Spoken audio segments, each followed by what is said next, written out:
बोलो जयकारा बोल मेरे श्री गुरु महाराज की जय।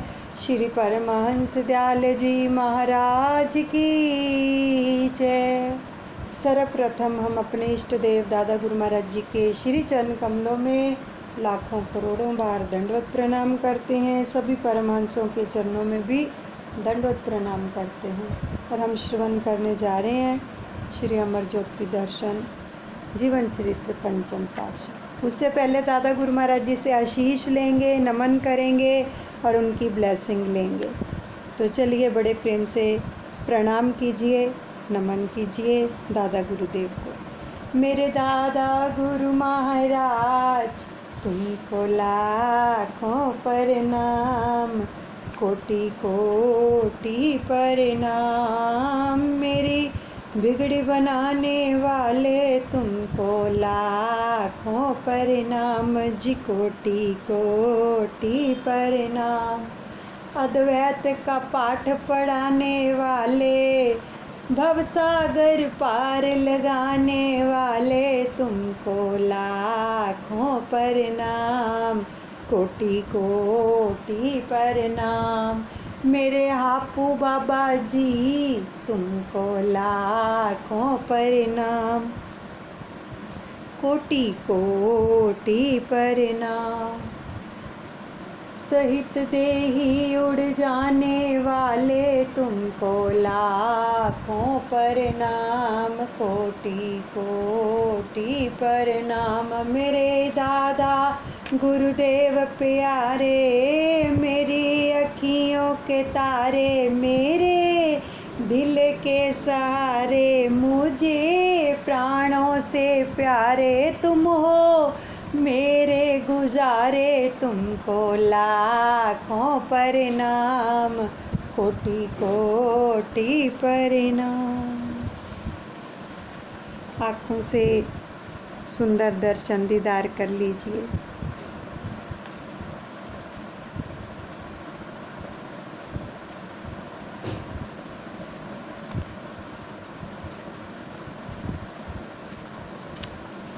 पंचम पातशाह सतगुरुदेव भगवान जी के सुंदर दर्शन दीदार करते हुए और कानों से उनके वचनों का रसपान करते हुए और श्वासों के साथ सुमिरन करते हुए बड़े ही प्रेम से श्रवण करेंगे आगे का प्रसंग। महाप्रभु जी ने भव्य श्री मंदिर को अति विशेष व आकर्षक जगमगाती लाइटों एवं झालर व अन्य साज सज्जा से सुसज्जित करवाया। महकते हुए पुष्पों के पौधे गमलों में मंदिर के द्वार से अंदर तक कतार के रूप में सजकर स्थान पाने आए। केले के पत्ते और कलशों को लिए मंदिर में वेदी के दोनों ओर शगुन मनाते हुए झूमने लगे। श्री परमहंस महान विभूतियों के विराजमान करने का श्री सिंहासन रतन मणियों की आभा लिए सूर्य चांद की रश्मियों को लजा रहा था। तो दिनांक 14 जनवरी सन 1976 बुधवार, तदनुसार मकर संक्रांति संवत 2032वीं को माघी के शुभ पर्व पर प्रातः 6 बजे आपने निज कर कमलों से श्री परमहंस महान विभूतियों की प्रतिमाएं इसमें जो थी विराजित की और पुष्पहार एवं पीताम्बर पहनाकर मस्तक पर केसर तिलक लगाया। उस समय गगन मंडल से पुष्प वृष्टि होने लगी। ऐसे लगता था जैसे आकाश से देवता श्री मंदिर के अंदर आकर पुष्पों की झड़ियाँ लगा रहे हों। तो इस असाधारण दृश्य ने महान विभूतियों की गौरव गरिमा को 4 चांद लगा दिए। विधिवत श्री आरती पूजा का कार्यक्रम हुआ और तदुपरांत आपने श्री वचन फरमाए कि गुरुमुखो, मोह ममता की धधकती हुई अग्नि में सारा संसार जल रहा है। नाम मात्र को भी सुख शांति प्राप्त नहीं हो रही है, जबकि आंतरिक तौर पर सबको सुख पाने की अभिलाषा है। अब संत महापुरुष संसार में प्रकट होते हैं और दुखी जीवों की हालत देखकर भक्ति का मार्ग दर्शाकर उन्हें सुख व शांति जो है प्रदान करते हैं। सत्पुरुषों का वास्तव में यही मिशन होता है कि मोह माया की लपेट में आए हुए जीव सत्मार्ग अपनाकर सुखी हो जाए।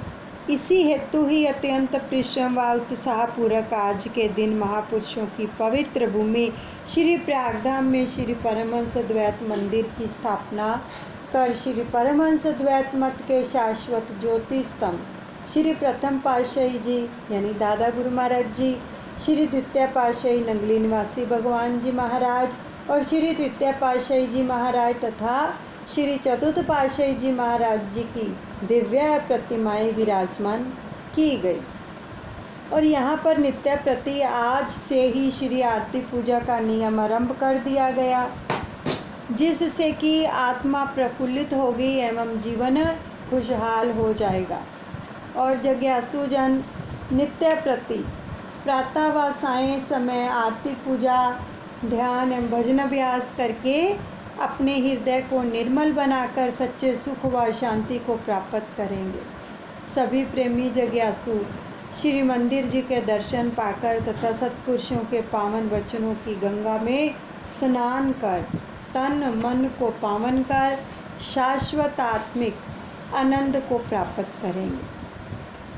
उनका यह लोक भी सुखी होगा और परलोक भी संवर जाएगा। तो इसके पश्चात ये भी फरमाया कि श्री परमहंस द्वैत मंदिर में सर्वदा के लिए दोनों समय प्रातः व सायं आरती पूजा का नियम जो है वो चलता रहेगा। तत्पश्चात प्रसाद वितरित किया गया तथा श्री परमहंस महान विभूतियों की प्रस्तुति में भजन गाए गए और सब संगत प्रसन्नचित्त गुरु महिमा का गायन करती हुई कृत्य हो गई। इस नियम का पालन श्रद्धापूर्वक हो रहा है। 14 जनवरी माघी का पर्व था और हजारों की संख्या में संगतें श्री दर्शन के लिए आई हुई थी। तो उनमें कुछ प्रेमी विदेश से आए हुए थे। आपने उनको फरमाया कि आज सन 1976 यानी कि 1976 का पर्व आप सबके लिए विशेष पर्व है। आपको इस पर्व पर खुशखबरी दे रहे हैं कि जब श्री अनंतपुर श्री प्रयागधाम श्री संत नगर में श्री परमहंस द्वैत मंदिर में प्रातः सायं श्री आरती पूजा का कार्यक्रम हो रहा है और पश्चिमी एवं पूर्वी देशों में भी सब जगह ऐसे ही श्री परमहंस द्वैत मंदिर बनेंगे। लंदन, कनाडा और टोरंटो, अमेरिका आदि सब स्थानों पर श्री दर्शन व सत्संग का लाभ सबको मिलेगा। श्री वचनों के अनुसार श्री वचनामृत पान कर संगत निहाल हो गई और जयकारा बुलाकर अंतरात्मा जो थी वो प्रफुल्लित हो उठी। अब इस शुभ पर्व पर आई हुई समस्त संगत के समक्ष सत्संग भवन में विराजमान होकर आपने वचन फरमाए कि विधाता ने मनुष्य को उच्च कोटि की बुद्धि और अद्भुत मस्तिष्क प्रदान किया है। विधाता ने मनुष्य को उच्च कोटि की बुद्धि और अद्भुत मस्तिष्क प्रदान किया है। अब इनकी सहायता से यह प्रत्येक वस्तु की जांच करता है, बुद्धि दी या जांच करता है और उसका मूल्य आंकता है। जिस कोटि और जिस मूल्य की वस्तु हो उतनी ही कीमत चुकाकर उसे जो है क्रय करता है। अब कम दाम की वस्तु को महंगे दाम में लेना कभी स्वीकार नहीं करता। पता चल जाता है ना कि ये वस्तु सस्ती है और हमें महंगी मिल रही है, हम नहीं लेंगे।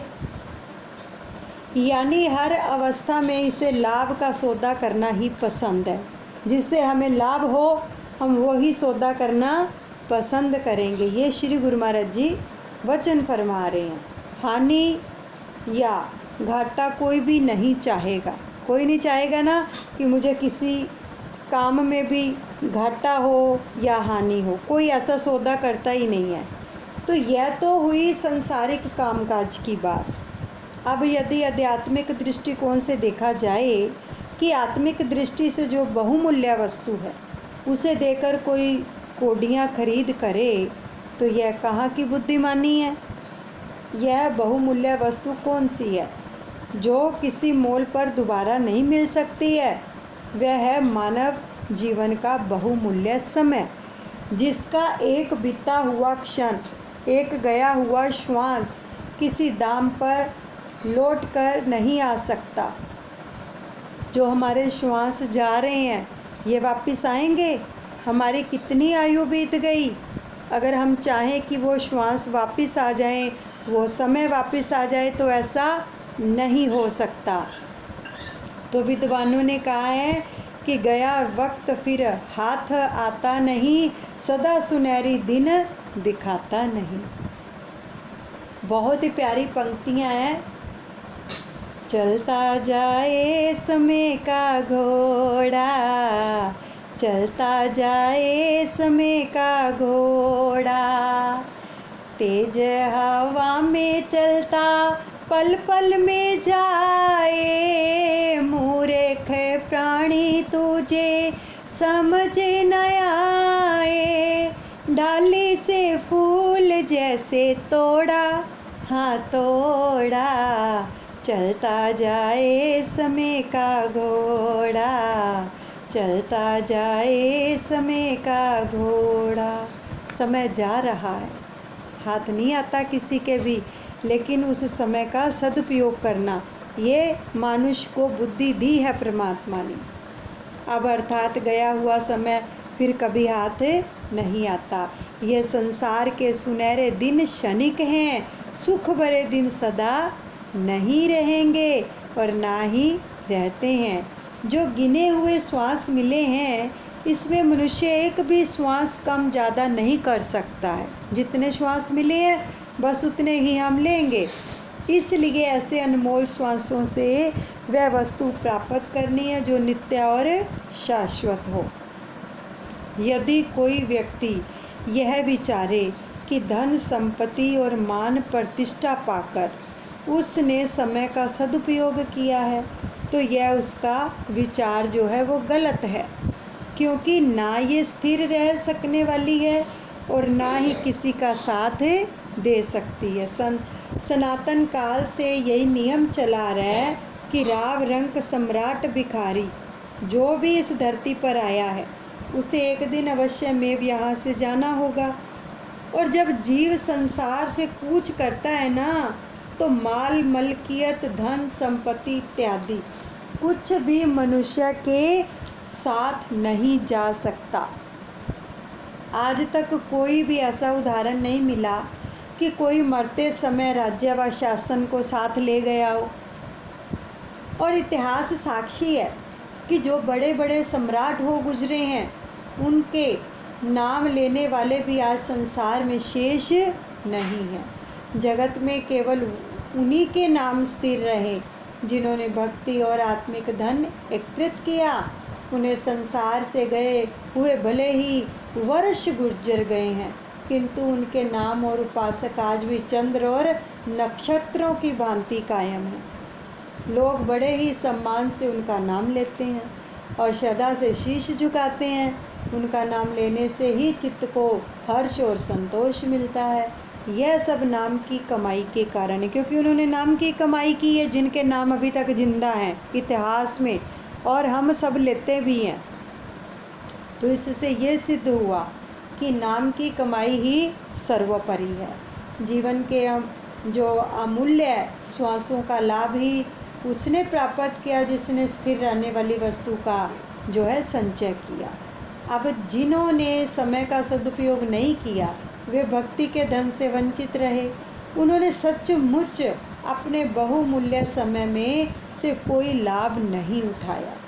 जगत के भोग पदार्थ भी उन्हें शांति देने वाले सिद्ध नहीं हुए और वे जीवन पर्यंत दुखी और अशांत ही रहे। अब जो श्वास प्रभु के सिमरन में आराधना में व्यय होता है उस एक घड़ी में मनुष्य को जो आत्मिक आनंद और उल्लास प्राप्त होता है, उसकी तुलना में त्रिभुवन की संपत्ति तो क्या, आकाश पाताल का संपूर्ण ऐश्वर्य कोई महत्व नहीं रखता।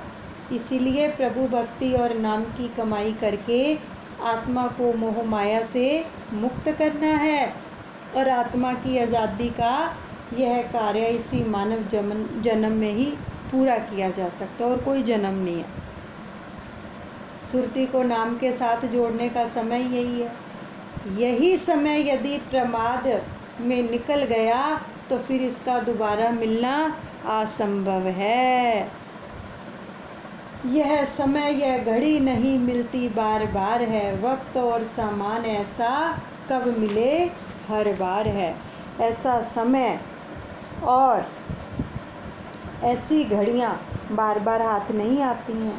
अब तो जीवात्मा को मानव काया मिली हुई है, परंतु इसके बाद क्या होगा? इस जन्म से पहले आत्मा कहाँ थी और आगे कहाँ जाएगी, इसे कौन जान सका है। इसीलिए महापुरुष समझाते हैं कि भाग्यों से जो यह समय प्राप्त हुआ है ना, इसका आदर करो, आलस्य को त्याग कर इसका अधिक से अधिक लाभ उठाओ। संसारिक संपत्ति और सुख के समान संचित करना ही मानव जीवन का उद्देश्य नहीं है। यह जीवन तो किसी और ही ध्येय के लिए है, जैसा कि सत्पुरुष उपदेश करते हैं। भई प्रापत मानुख देहरिया, गोविंद मिलन की एह तेरी वरिया, अवर काज तेरे किते न काम, मिल साध संगत भज केवल नाम। यह जो मनुष्य चोला मिला है, यह उस प्रभु से मिलने का एक स्वर्णिम अवसर मिला है। अन्य योनियों को प्रभु भक्ति करने की शक्ति नहीं मिली है, और ना ही वे कर सकती हैं। मनुष्य योनि प्राप्त करके ईश्वर की भक्ति में चित्त लगाने से जीव 84 लाख योनियों के बंधन से आज़ाद हो सकता है, और आज तक किसी ने सांसारिक पदार्थों से सच्चा सुख, शांति व प्रसन्नता पाई हो, ऐसा कोई प्रमाण नहीं है। इसलिए तो महापुरुषों ने ये वचन उच्चारण किए हैं, सगल सृष्टि को राजा दुखिया, हर का नाम जपत होए सुखिया। जिसने मालिक के नाम का सुमिरन किया है, भक्ति में मन लगाया है, वही इस धरती पर सुखी है।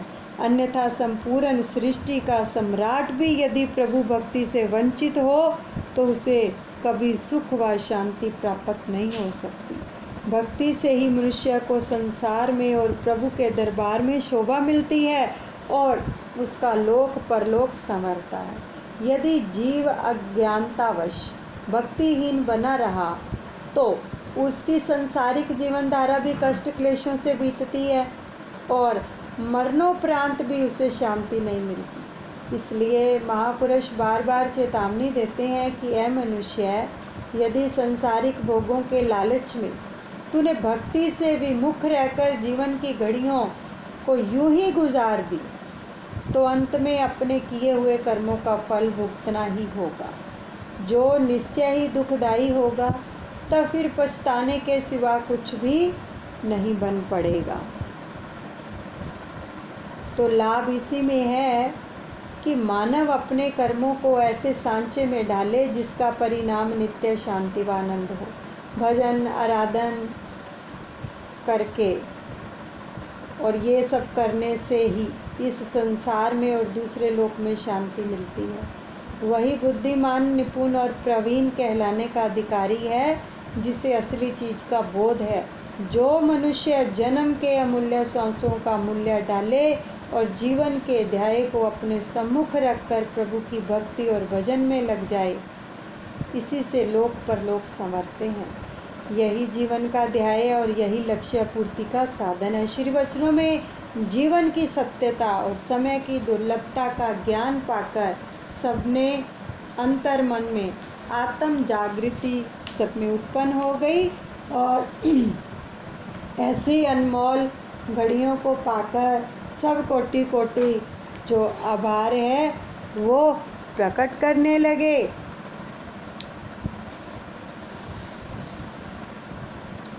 श्री गुरु महाराज जी के वचनों को सुनकर सभी गदगद हो गए। अभय श्री प्रयागधाम ट्रस्ट। श्री सतगुरुदेव महाराज श्री पंचम पातशाही जी ने प्रयागधाम की चल अचल संपत्ति की सुरक्षा एवं सुव्यवस्था के लिए एक महत्वपूर्ण कार्य ये किया कि 18 अगस्त सन 1971 को श्री प्रयागधाम ट्रस्ट की स्थापना की। और इस ट्रस्ट के मुख्य उद्देश्य इस प्रकार हैं। पहला है कि श्री परमहंस द्वैत मत के सिद्धांतों को निष्ठापूर्वक जन जन तक पहुंचाना।